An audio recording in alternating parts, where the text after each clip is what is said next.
अरे ये क्या? ये बच्चे के रोने की आवाज कहाँ से आने लगी? सुमिता उस आवाज का पीछा करने लगी और उस बच्ची के पास पहुंची। अरे ये क्या? भला इस मासूम से बच्चे को यहाँ कौन ऐसे अकेले छोड़कर चला गया होगा? और उसके पास ये मेंढक क्या कर रहा है?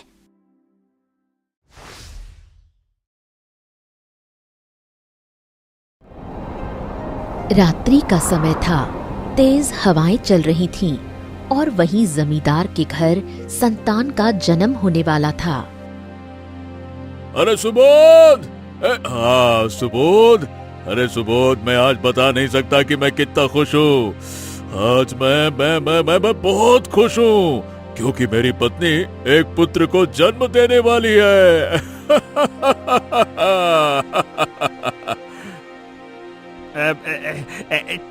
मालिक, छोटी मुंह बड़ी बात। पर मालिक, आप ऐसा क्यों कह रहे हैं कि मालकिन पुत्र को ही जन्म देंगी? माने कि ऐसा भी तो हो सकता है ना कि वो पुत्री को जन्म दें। हरगिज नहीं हो सकता, ऐसा कभी नहीं हो सकता। उसे तो पुत्र को ही जन्म देना होगा, मतलब पुत्र को ही जन्म देना होगा। तभी जोर जोर से कमरे के अंदर से जमींदार की पत्नी शारदा के चिल्लाने की आवाज आने लगी। आह, आह, आह, आह। जिसके बाद अंदर से शारदा की आवाज आना बंद हो गई और एक छोटे बच्चे के रोने की आवाज सुनाई देने लगी। जिसके बाद दाई माँ बाहर आई। मुबारक हो जमींदार जी, आपको जुड़वा बच्चे हुए हैं। क्या कहा, जुड़वा बच्चे? वाह वाह वाह वाह वाह! तो क्या हमें दो दो पुत्रों की प्राप्ति हुई है क्या? नहीं जमींदार जी, आपको पुत्रों की नहीं बल्कि पुत्रियों की प्राप्ति हुई है। क्या कहा? नहीं नहीं नहीं नहीं नहीं नहीं, ऐसा नहीं हो सकता। एक तो मुझे पुत्र नहीं हुआ, ऊपर से दो दो बेटियां। मैं ये हरगिज बर्दाश्त नहीं कर सकता। नहीं। जमींदार पुत्री के जन्म लेने से बहुत ही क्रोधित हो उठा और कमरे के अंदर चला गया। शारदा! ए शारदा! और एक बच्ची को गोद में उठा लिया। ये क्या जी? आप मेरी बेटी को कहाँ ले जा रहे हैं? और कहा, कहीं दूर जंगलों के बीच छोड़ने। मैंने तुमसे क्या कहा था कि हमें पुत्र चाहिए, पुत्रियां नहीं चाहिए। हाँ। नहीं, आप ऐसा नहीं कर सकते। भगवान के लिए रुक जाइए, मैं आपके पैर पकड़ती हूँ। अरे तुम्हें तो खुश होना चाहिए कि मैं एक बेटी को छोड़ रहा हूँ, एक को ले जा रहा हूँ, दोनों को नहीं ले जा रहा। एक ही बेटी पर्याप्त है, मैं दोनों का बोझ कभी नहीं उठाने वाला। ऐसा कहकर जमींदार वहां से चला गया और शारदा फूट फूट कर रोने लगी, लेकिन उसकी दर्द भरी पुकार कोई नहीं सुनता। हे भगवान, हे भगवान! अरे सुन रहे हो भगवान? ये क्या दे दिया मुझे? क्यों रे सुबोध, मुझे लगता है कि ये सब तेरी ही काली जबान की वजह से हुआ है। तू ही कह रहा था ना, पुत्री पुत्री पुत्री। ये क्या बात कर रहे हैं मालिक? भला भला इसमें मेरी क्या गलती है? मैं तो बस ऐसे ही आपसे पूछ रहा था। जुबान चलाने से किसी का बच्चा पुत्री से पुत्र और पुत्र से पुत्री कैसे हो सकता है? अब फालतू की बात मत कर, चुप रह और जल्दी से जल्दी इसे कहीं छोड़ के आते हैं। अगर नसीब अच्छा हुआ तो बच जाएगी, नहीं तो कोई जंगली जानवर इसे खा लेगा। चल जल्दी चल। जमींदार और उसका नौकर सुबोध आपस में बातें करते करते जा ही रहे होते हैं कि तभी अचानक से एक अदृश्य आवाज सुनाई पड़ती है। रुक जाओ, तुम दोनों इस छोटी सी बच्ची को लेकर आखिर कहाँ जा रहे हो? मालिक, ये आवाज इतने घने जंगल में आधी रात को भला किसकी हो सकती है? ये कौन है मालिक? ये तो हमें भी नहीं पता, लेकिन लगता है कि कोई हमारा पीछा कर रहा था। कौन हो तुम? ऐसे कायरों की तरह छुप के बात क्यों कर रहे हो? हिम्मत हो तो सामने आओ। कौन हो तुम? तो तुम मुझे इस जंगल के देवता को सामने आने के लिए कह रहे हो? तुम्हारी इतनी हिम्मत? लगता है तुम दोनों को अपने प्राणों की कोई चिंता नहीं है। ये क्या मालिक? मुझे तो यहाँ कुछ ठीक नहीं लग रहा। मैंने इस जंगल के देवता के बारे में सुना है, लगता है ये वही है। देखिए जंगल के देवता, मैं तो निर्दोष हूँ ना, मैंने मुझको छोड़ दीजिए। ये मालिक है जो अपनी पुत्री को फेंकने जा रहे हैं, क्योंकि इनको पुत्र चाहिए। मैं तो बस इनके पीछे पीछे आया हूँ, मैंने कुछ नहीं किया, मैंने कुछ नहीं किया। अरे ये तू क्या बकवास कर रहा है सुबोध? भला इस जंगल के देवता को ये सब बताने की क्या जरूरत है? बेवकूफ कहीं का। बस बस बस बस बस बस, बहुत हो गया तुम लोगों का। तुम जैसे लोगों को देखकर ही हमें घिन आती है। तुम इस मासूम सी छोटी सी बच्ची को केवल इसलिए फेंकने जा रहे हो क्योंकि ये पुत्र नहीं है। मैं तुम्हें इसकी सजा जरूर दूंगा। जंगल के देवता के ऐसा कहते ही एक रोशनी चमकी और जमींदार अचानक से ही एक मेंढक में बदल गया। उसे मेंढक में बदलता देख सुबोध बहुत ही डर गया और वहां से तेजी से भागा।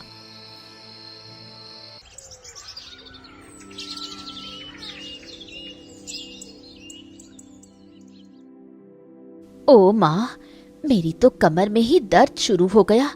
थोड़ी देर यहीं आराम कर लेती हूँ। जिसके बाद सुमिता वहां आराम करने लगी और थोड़ी ही देर बाद उसे एक छोटी बच्ची के रोने की आवाज सुनाई दी।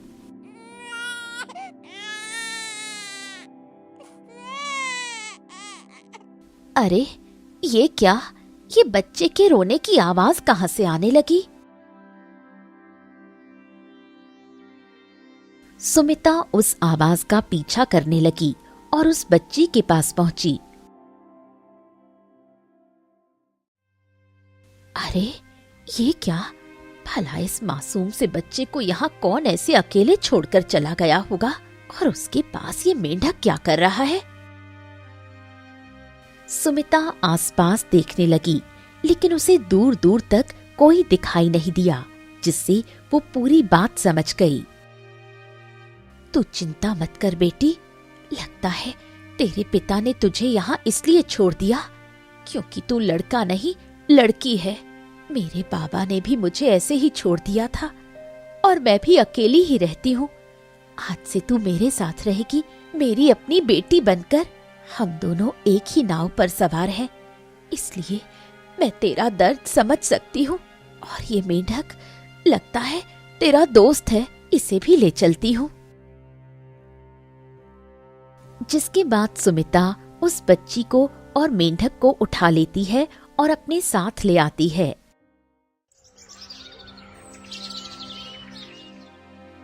देखते ही देखते पूरे 19 साल गुजर गए और अब वो दोनों बच्चियां 19 साल की हो गईं। माँ, ये देखो, मैं जंगल से लकड़ियां लेकर आ गई। अच्छा किया चित्रा बेटी, तू सच में कितनी बड़ी हो गई है।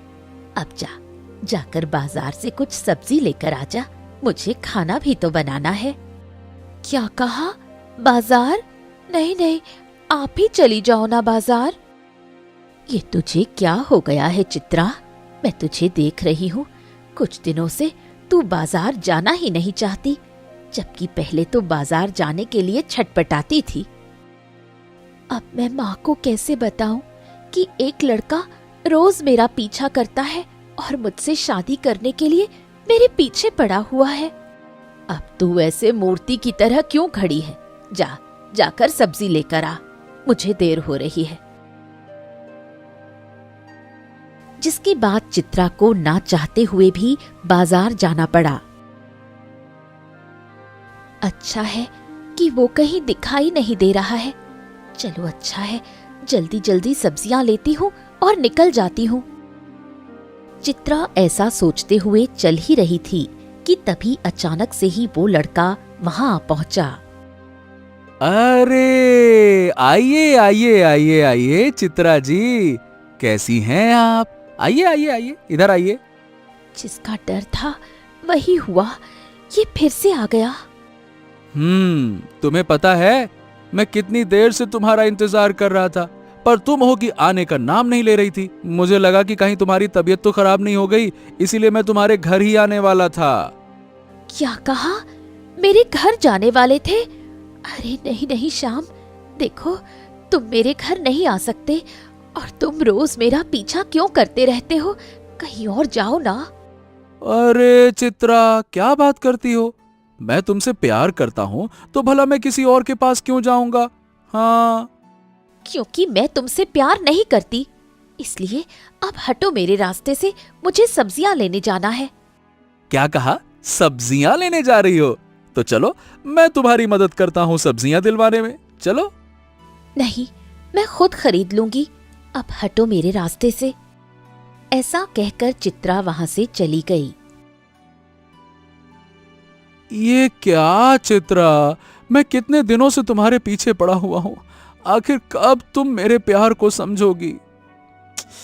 हाँ, चलो कोई बात नहीं, एक दिन तुम्हें भी मेरे प्यार का जरूर एहसास होगा, तुम समझोगी, तुम्हें भी मुझसे प्यार होगा, देख लेना। हाँ, फिलहाल तो मुझे अभी जाना चाहिए। ये प्यार में क्यों होता है, कोई करता है कोई बस देखता है। पता नहीं अब मैं क्या करूं, कैसे कैसे मैं चित्रा को यकीन दिलाऊं कि उसे मुझसे अच्छा लड़का इस पूरी दुनिया में कहीं नहीं मिल सकता। क्या करूं क्या करूं? शाम अपने आप से बातें करते हुए जा ही रहा था कि तभी उसे चित्रा दिखाई दी, जो एक लड़के से बात कर रही थी। हैं? हे भगवान, ये चित्रा आखिरकार किससे बात कर रही है और क्यों? कहीं चित्रा इस लड़के से प्यार तो नहीं करती? इसीलिए वो सब्जियां लेने के बहाने बाजार आई थी और मुझे अपने साथ नहीं आने दिया। मुझे चलकर काकी को बताना होगा। ऐसा कहकर शाम वहां से चला गया। तुम्हें क्या लगता है, क्या बाबा हमारे प्रेम को मानेंगे? अरे तुम चिंता क्यों करती हो रेशमी, वो क्या पूरी दुनिया हमारे इस प्यार को स्वीकार करेगी, देख लेना। अब तुम जाओ, मैं बाद में तुम्हारे माता पिता से बात कर लूंगा, ठीक है? जिसके बाद रेशमी वहां से चली गई और उसके जाने के कुछ देर बाद ही जमींदार का नौकर सुबोध आया।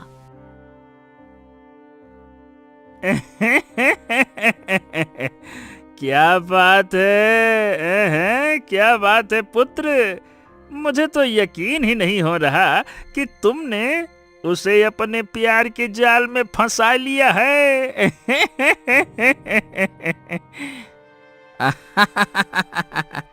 आखिर पुत्र किसका हूँ पिताजी, और आप तो मुझसे भी बड़े वाले खिलाड़ी हैं। आपने तो जमींदार की पत्नी से ही शादी कर ली और मुझसे रेशमी से प्यार का नाटक करने को कहा, ताकि उनकी सारी जायदाद हमेशा हमेशा के लिए हमारी हो जाए।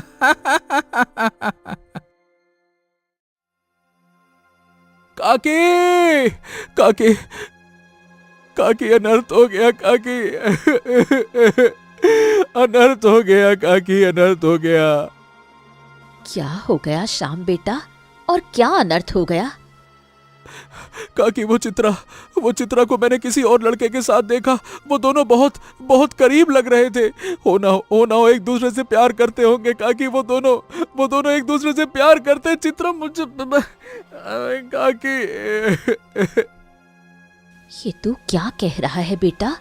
तुझे जरूर कोई गलत फहमी हुई होगी। तभी चित्रा सब्जियां लेकर आई। माँ देखो, मैं सारी सब्जियां लेकर आ गई। अरे तुम यहाँ क्या कर रहे हो? अरे उसे छोड़ और ये बता कि मैं ये क्या सुन रही हूँ। तू किसी लड़के से प्यार करती है? नहीं माँ, ये आपको किस गधे ने कहा? ए, गधा बधा मत बोल। मैंने तुझे अपनी इन्हीं आंखों से किसी और लड़के से बात करते हुए जंगल में देखा था। सच सच बता, क्या तुम मुझे छोड़कर उस लड़के से शादी करने वाली हो क्या? सही सही बताओ, तुम ऐसा क्यों कर रही हो? मैं तुमसे कितना प्यार करता हूँ, तुम्हें मेरा प्यार नहीं दिखता है क्या? ये तुम क्या अनाप शनाप बोले जा रहे हो? मैं जंगल गई ही नहीं। जरूर तुम्हें कोई गलत फहमी हुई होगी। और वो सब छोड़ो माँ, आपने इसे अंदर आने भी कैसे दिया? ये पागलों की तरह मुझसे शादी करने के लिए मेरे पीछे पड़ा रहता है। हाँ तो क्या दिक्कत है? प्यार ही तो करता है ना। वैसे भी ये दिल का नेक इंसान लगता है। माँ आप भी ना, चाहे कुछ भी हो जाए, मैं इससे शादी नहीं करने वाली। हाँ अब मैं चलती हूँ, मुझे जंगलों से फूल तोड़ने जाना है। क्या काकी, आपकी इच्छा है कि मैं इससे शादी करूं, इसीलिए मैं इतनी कोशिश करता हूं। लेकिन ये पता नहीं इसके अंदर इतना अहंकार क्यों भरा हुआ है। जब देखो तब मुझे धुतकारती रहती है। वो अहंकार नहीं है श्याम बेटा, वो प्यार है जो वो मुझसे करती है। उसे मेरी बहुत चिंता लगी रहती है, क्योंकि मेरी अब उम्र हो गई है और मैं अकेली हूँ। इसलिए वो मुझे छोड़कर कभी भी कहीं भी नहीं जाना चाहती।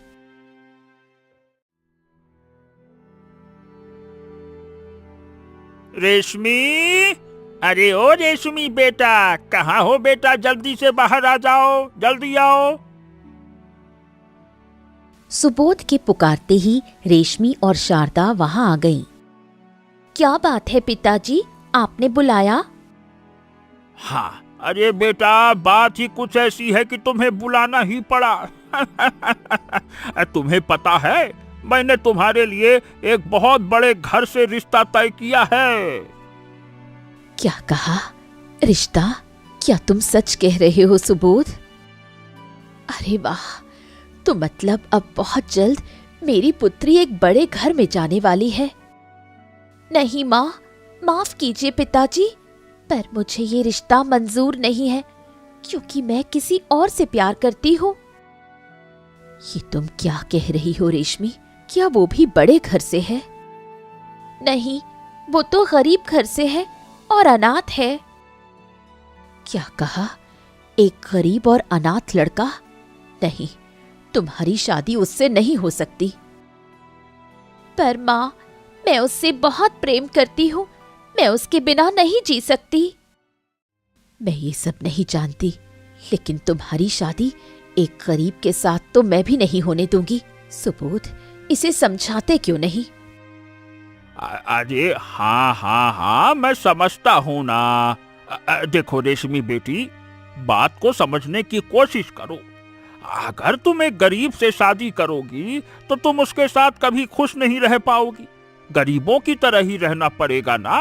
अब देखो बेटा, वो अलग बात है कि अगर वो घर जमाई बन के रहे तो फिर तुम्हें कोई दिक्कत नहीं होगी। ये तुम क्या कह रहे हो सुबोध? अरे देखिए शारदा देवी जी, आप समझती क्यों नहीं हैं? ये हमारी इकलौती बेटी है और ये एक लड़के से प्यार करती है। अब देखो, अगर हमने उसकी शादी उससे नहीं करवाई तो मुझे डर है कि कहीं ये कोई गलत कदम ना उठा ले। और वैसे भी अगर उस लड़के को हम घर जमाई बनाकर रखेंगे तो हमारी बेटी हमेशा हमेशा के लिए हमारे साथ रहेगी, हमारा सहारा बनेगी, बुढ़ापे की लाठी भी कहलाएगी, और इस घर में जमीन जायदाद धन दौलत सब है तो खुश रह पाएगी, है? बात तो तुम उचित ही कह रहे हो। ठीक है, अगर वो घर जमाई बन के हमारे यहाँ रहने के लिए तैयार है तो मुझे भी ये रिश्ता मंजूर है। क्या आप सच कह रही हैं माँ? आपका धन्यवाद पिताजी, आपने माँ को इस रिश्ते के लिए मना लिया। अब मैं बहुत ही ज्यादा खुश हूँ। ओले ओले ओले, बेचारी ये माँ बेटी कितनी भोली हैं। अच्छा है, अच्छा है, इनके भोलापन ही मेरे फायदे का कारण बनेगा। अब तो मेरे बेटे को ही सारी जायदाद मिलने वाली है।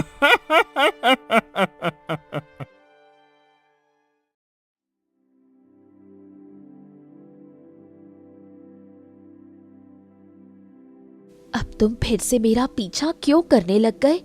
मैं फूल तोड़ने जा रही थी, मेरा पीछा करना बंद करो। क्यों? ये जंगल तुम्हारे अकेले का है क्या? मेरी मर्जी, मैं कहीं भी जाऊं, तुम मेरे आगे आगे क्यों चल रही हो? नहीं तो तुम्हें तो फूल तोड़ना है ना, तो जाओ फूल तोड़ो, पीछे क्यों देख रही हो? ये तुम्हारा व्यवहार अचानक से कैसे बदल गया? तबीयत तो ठीक है ना? देखो चित्रा, अभी भी समय है। अगर तुम सच में किसी और से प्यार करती हो तो बता दो, मैं तुम्हारी जिंदगी से दूर चला जाऊंगा, इतना दूर कि मैं तुम्हें कभी दिखाई भी नहीं दूंगा, ढूंढोगी तो भी नहीं। ये क्या सुबह से बकवास कर रहे हो? मैं कितनी बार बोलूं कि मुझे किसी लड़के से कोई प्यार नहीं है। वो दोनों आपस में बहस कर ही रहे होते हैं कि तभी सामने से अभिमन्यु चलकर इसी ओर आ रहा था और वो उन दोनों को देख लेता है। ये क्या? ये रेशमी किस लड़के के साथ है? कहीं ऐसा तो नहीं कि इसे इस लड़के से प्यार हो गया है, इसीलिए इसने मुझे जंगल बुलाया ताकि मुझसे छुटकारा पा सके। नहीं नहीं नहीं नहीं नहीं नहीं, मैं ऐसा बिल्कुल नहीं होने दे सकता। नहीं नहीं नहीं नहीं।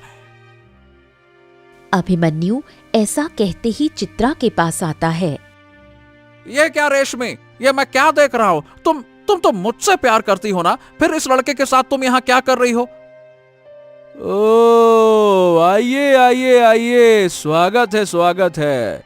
तो ये है तुम्हारा आशिक, है ना? यानी कि मेरा शक बिल्कुल सही था। तो तुम इस लड़के से प्यार करती हो और ये प्यार से तुमको रेशमी कहता है। वाह वाह वाह वाह वाह वाह। माफ करना भाई साहब, आपने गलत समझा। ये मुझसे प्यार नहीं करती है, वो तो मैं इसके पीछे पड़ा हुआ था। हाँ, तुम चिंता मत करो, मैं अब इसके पीछे कभी नहीं आऊंगा। ये मेरी तरफ से आजाद है, लेके उड़ जाओ इसको, जाओ। ये तुम्ही से प्यार करती है, समझ में आ गया, मुझे समझ में आ गया। अरे रुको, तुम कहाँ जा रहे हो? और सबसे पहले तो ये बताओ कि मैं तुम्हें जानती तक नहीं, तो तुमसे प्यार कैसे कर सकती हूँ? और ये रेशमी कौन है? हैं? रेशमी कौन है? वाह वाह वाह वाह वाह। कहीं ऐसा तो नहीं कि तुम्हारी याददाश्त चली गई और तुम मुझे पहचान ही नहीं रही हो? अच्छा, और यहाँ तक कि तुम अपना नाम भी भूल चुकी हो। अरे ये तुम क्या बातें कर रहे हो भाई? एक तो इसके आशिक हो और इसका नाम भी ठीक से नहीं जानते। कौन रेशमी? चित्रा नाम है इसका, चित्रा। अपनी याददाश्त के बारे में सोचो, तुम भुलक्कड़ हो। बड़े आए भुलक्कड़ कहने वाले चित्रा को। अरे ये कौन सी चित्रा पित्रा? ये रेशमी है, रेशमी, इसका नाम रेशमी है। नहीं, चित्रा है, चित्रा। रेशमी, चित्रा, रेशमी, चित्रा, रेशमी, चित्रा। वो दोनों आपस में बहस कर ही रहे होते हैं कि तभी वहां रेशमी आ जाती है। रेशमी को देख वहां उपस्थित सभी लोग चौंक जाते हैं। हाय, हे भगवान, हे भगवान, ये क्या अजूबा है? एक जैसी दिखने वाली दो स्त्रियां, ये आईने के सामने खड़ी हो क्या चित्रा तुम? अरे ये क्या शारदा देवी, इतनी रात हो गई है पर रेशमी अभी तक घर क्यों नहीं आई है? सुबोध, तुम्हें पता है ना, हमारी शादी केवल और केवल बस एक दिखावा है, ताकि रेशमी को कभी अपने पिता की याद ना आए। तो जब कोई ना हो तो मुझे मालकिन बोला करो, समझ गए ना? अब हाँ हाँ हाँ, जी जी जी जी जी जी मालिकिन, जी जी जी। तभी रेशमी और अभिमन्यु घर आ गए। माँ, पिताजी, मुझे ना आप दोनों को ही एक बहुत ही महत्वपूर्ण बात बतानी है। आपको विश्वास नहीं होगा सुनकर। अरे अरे, शांत हो जा मेरी बच्ची और आराम से बता कि क्या हुआ। क्यों इतनी खुश लग रही है? कौन सी महत्वपूर्ण बात बताना चाहती है? माँ, आपको विश्वास नहीं होगा, पर आज मैंने अपनी ही जैसी एक लड़की को देखा जो मेरी ही तरह दिखती है, एकदम हूबहू। रेशमी के ऐसा कहते ही वहां का पूरा माहौल एकदम से बदल गया। चारों तरफ सन्नाटा फैल गया। शारदा और सुबोध को ये सुनकर एक बहुत बड़ा झटका लगा। क्या तू सच कह रही है बेटी? मुझे तो विश्वास ही नहीं हो रहा। ये क्या माँ, आपकी आंखों में आंसू? सब ठीक तो है ना? अरे, ये तो खुशी के आंसू है पगली। खुशी के आंसू? मैं कुछ समझी नहीं माँ। माफ करना बेटी कि मैंने तुमसे इतनी बड़ी बात छुपा कर रखी, पर आज मैं तुझे 19 साल पहले जो घटना घटी थी वो बताने जा रही हूँ। जिसके बाद शारदा रेशमी को सारी बात सब सच बताती है, जिसे सुनकर रेशमी की आंखों से आंसू बहने लगते हैं। तो क्या ये मेरे पिता नहीं है? और जो लड़की मुझे आज जंगल में मिली, क्या वो मेरी सगी जुड़वा बहन है? हाँ बेटी, यही सत्य है। एक काम करते हैं, कल ही हम चित्रा से मिलने चलते हैं। हाँ माँ, अब तो मैं अपनी बहन से बहुत सारी बातें करना चाहती हूँ। उससे मिलने के लिए अब मैं बहुत बेताब हो रही हूँ। आज तो मुझे नींद भी नहीं आने वाली। हाँ बेटी, पर कल उससे मिलना है तो हमें तो सोना ही पड़ेगा ना। अब चल, अंदर चलकर सो जाते हैं। ऐसा कहकर वो दोनों कमरे के अंदर चली गईं। हाँ, ए बाबा, ये सब क्या चल रहा है? मुझे तो कुछ समझ ही में नहीं आ रहा है। ये कौन सी चक्री है? अरे अरे अरे, मेरे मूर्ख पुत्र, अनर्थ हो गया, सब कुछ अनर्थ हो गया। अरे, अगर वो लड़की मिल गई ना तो जायदाद का आधा आधा बंटवारा हो जाएगा। अरे, तुम्हें तो जायदाद मिलेगी या नहीं मिलेगी ये नहीं पता। अब तो मुझे लगता है कि इतने बरसों तक की मेहनत सारी की सारी बर्बाद हो जाएगी। ये कहां से आ गई? दिमाग खराब कर दिया इसने। हाँ, तो बाबा, अब हम क्या करेंगे? करना क्या है? जो काम बहुत पहले करना चाहिए था वो अब करना होगा। मारना होगा। अब तो उस लड़की को मारना ही होगा। अगर हमें पूरी जायदाद चाहिए और उन दोनों माँ बेटियों को उनकी औकात दिखानी है तो हमें ये काम करना ही होगा, चाहे कुछ भी हो जाए।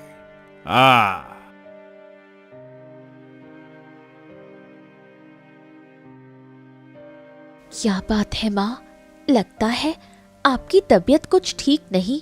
ये लीजिए, मैं आपके लिए काढ़ा लाई हूँ, पी लीजिए। हाँ, ला। तभी वहां जमींदार, जो अभी भी एक मेंढक बना हुआ है, वो आता है। अरे, तुम आ गए मेंढक। पता नहीं क्यों, पर ये हमेशा हमसे दूर ही रहता है, पर कभी कभी अचानक से ही कहीं से आ जाता है। ऐसा लगता है कि जैसे ये कुछ कहने की कोशिश कर रहा हो। तुझे विश्वास नहीं होगा, पर ये तेरे जन्म से ही तेरे साथ है। तभी अचानक से ही जोर जोर से दरवाजा खटखटाने की आवाज आई। ये क्या, इतनी रात गए कौन हो सकता है? मैं देखकर आती हूँ माँ। जिसके बाद चित्रा बिना कुछ सोचे समझे दरवाजा खोलने चली गई। और फिर ये देखो, इतनी रात को फिर परेशान करने आ गए। ये तुम क्या कह रही हो चित्रा? मैं यहाँ तुम्हारी मदद करने आया हूँ और तुम ऐसा कह रही हो? मदद? कैसी मदद श्याम बेटा?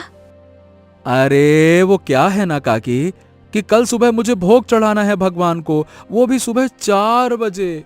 लेकिन मैं लड्डू खरीदना ही भूल गया काकी। और पता है काकी, ये मेरी मन्नत थी। हाँ, अगर मैंने कल अपनी मन्नत पूरी नहीं की ना, मुझे बहुत खराब लगेगा काकी। अब क्या करूं, अभी कोई दुकान भी नहीं खुली है और ना ही कल इतनी सुबह सुबह कोई दुकान खुलेगी। लेकिन मुझे पता है कि चित्रा बहुत स्वादिष्ट लड्डू बनाती है। काकी, क्या आप उसे मेरे घर लड्डू बनाने के लिए भेज सकती हैं काकी? बहुत जरूरत है काकी, मानिए ना, मेरी मन्नत है, बस इसीलिए। अरे हाँ हाँ बेटा, क्यों नहीं। चित्रा बेटी, जाकर उसकी मदद कर दे। जिसके बाद चित्रा शाम के साथ वहां से चली गई और थोड़ी ही देर बाद सुबोध और अभिमन्यु वहां आ गए। प्रणाम बहन जी, प्रणाम। कैसी हैं आप? मैं तो ठीक हूँ, पर आप दोनों कौन हैं? वो क्या है ना कि हम आपकी बेटी से मिलने के लिए आए हैं। उससे बेहद जरूरी काम था हमें, तो आप जरा अपनी बेटी को बुला दीजिए। माफ कीजिए, पर चित्रा तो अभी अभी शाम के साथ उसके घर गई है, वो यहाँ नहीं है। तभी सुबोध की नजर उस मेंढक पर पड़ी।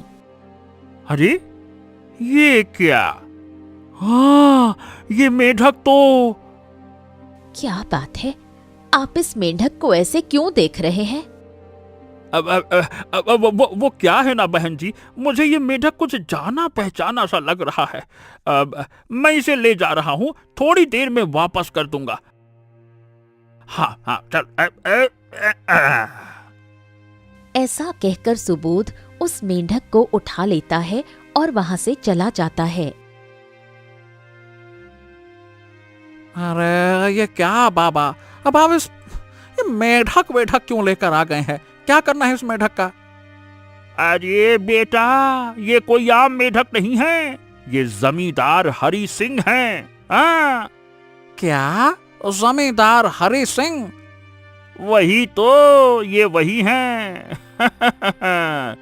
चलिए जमींदार हरि सिंह जी, जो इच्छा आपकी वर्षों पहले थी, आज मैं उसे पूरा करने जा रहा हूँ। मैं आपकी बेटी, जिसे आपने जंगल में छोड़ना चाहा, अपने से दूर करना चाहा, आज मैं उसका किस्सा हमेशा हमेशा के लिए खत्म करने जा रहा हूँ। सुबोध के ऐसा कहते ही वो मेंढक सुबोध के हाथ से कूद गया। अरे अरे ये क्या पिताजी, ये तो भाग रहे हैं। अरे अरे रुको। अरे भागने दो बेटा, भागने दो। लगता है कि अब इसके मन में अपनी बेटी के लिए प्रेम जाग उठा है, इसीलिए उसे बचाने के लिए, मदद मांगने के लिए गए होंगे। लेकिन इस मेढक की कौन सुनने वाला है? और वहां से भाग गया।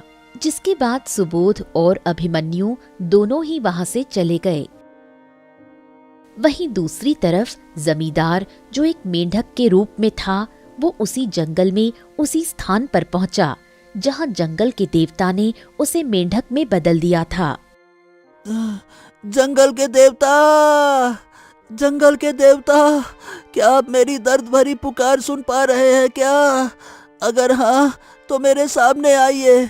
मैं आपके सामने हाथ जोड़ता हूँ, आइए मेरे सामने।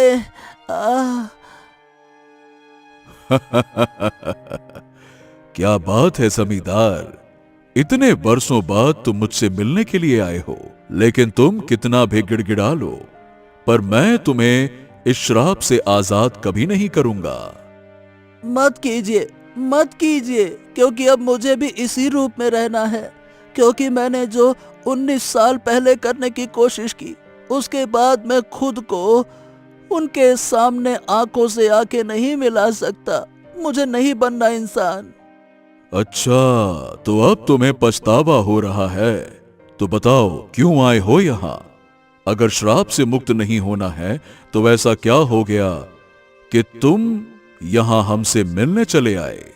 अब मैं यहाँ अपनी बेटी चित्रा के प्राणों की भीख मांगने आया हूँ। सुबोध, जो कि कभी मेरा नौकर हुआ करता था, आज उसने मेरी जगह ले ली है और अब वो मेरी बेटी चित्रा को मारने जा रहा है। कुछ कीजिए, उसे बचा लीजिए। मैं आपके सामने हाथ जोड़ता हूँ, कुछ कीजिए, उसे बचा लीजिए।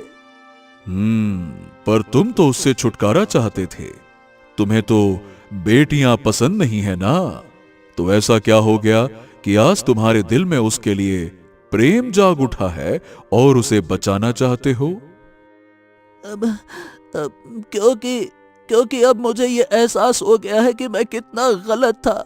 बेटियां तो वो आशीर्वाद है जिसे मिल जाए तो उसका कभी बुरा नहीं हो सकता। उसके घर में केवल खुशियां ही खुशियां आती हैं।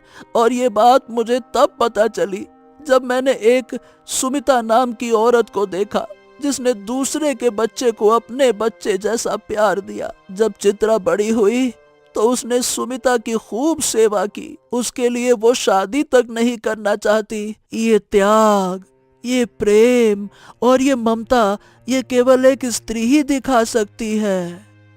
जमींदार की ये बात सुनकर जंगल के देवता थोड़ी देर शांत हो गए और फिर मुझे खुशी हुई। बहुत अच्छा लगा तुम्हारे ये बातें सुनकर। ठीक है, मुझे अच्छा लगा कि तुम्हें अपनी गलतियों का वाकई में एहसास हो गया है और इसीलिए मैं तुम्हें एक आखिरी मौका देता हूं। जाओ और जाकर अपनी बेटी को बचा लो। मैं तुम्हें इस श्राप से मुक्त करता हूं। जंगल के देवता के ऐसे कहते ही एक रोशनी चमकी और जमींदार मेंढक से अपने असली रूप में आ गया।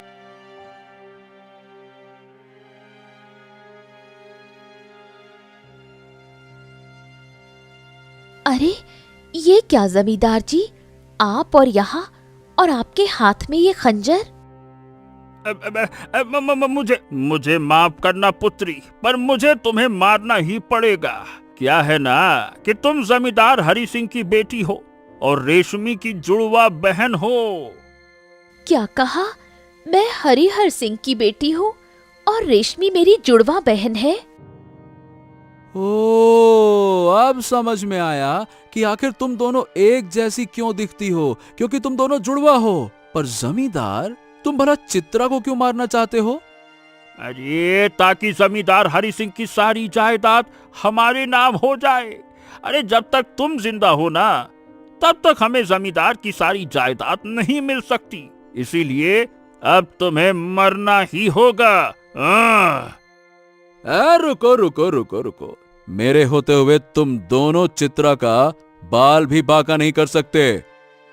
अच्छा तो चल बेटा, पहले तेरा ही हिसाब करते हैं, तुझे ही मारते हैं। जिसके बाद जैसे ही सुबोध खंजर लेकर शाम की तरफ बढ़ा कि तभी पीछे से जमींदार लाठी लेकर आ गया और सुबोध के सिर पर जोर से डंडा मारा, जिससे सुबोध बेहोश हो गया और अभिमन्यु के सिर पर भी डंडा मारकर उसे बेहोश कर दिया। आपका बहुत बहुत धन्यवाद महाशय, आपने इन दोनों हैवानों से हमें बचा लिया। शायद तुम दोनों को विश्वास नहीं होगा, पर मैं जमींदार हरि सिंह हूं और चित्रा का पिता भी। क्या कहा आपने? जिसके बाद हरिहर सिंह ने सारी बात खुलकर स्पष्ट रूप से उन दोनों को बता दी, जिसे सुनकर वो दोनों हैरान रह गए। मुझे पता है कि हम एक बहुत ही बुरे बाप हैं, इसीलिए हम तुम सबको छोड़कर हमेशा हमेशा के लिए दूर चले जाएंगे। नहीं बाबा, आपको कहीं जाने की कोई आवश्यकता नहीं। जब इंसान को अपने किए का पछतावा हो जाता है, तभी उसके पाप भी धुल जाते हैं। और मैंने तो आपको माफ कर दिया बाबा। इसीलिए मैं चाहती हूँ कि मैं, मेरी माँ सुमिता और जन्म देने वाली माँ शारदा और मेरी प्यारी बहन रेशमी, हम सब साथ रहें जिंदगी भर। ए चित्रा, सुनो तो, तुम्हें ऐसा नहीं लग रहा है कि तुम मुझे भूल रही हो? हाँ ठीक है, और शाम भी हमारे साथ रहे, क्योंकि मुझे भी अब यही लगता है कि मुझे शाम से अच्छा जीवन साथी कहीं नहीं मिल सकता। सच में बेटियां तो बेटियां ही होती है।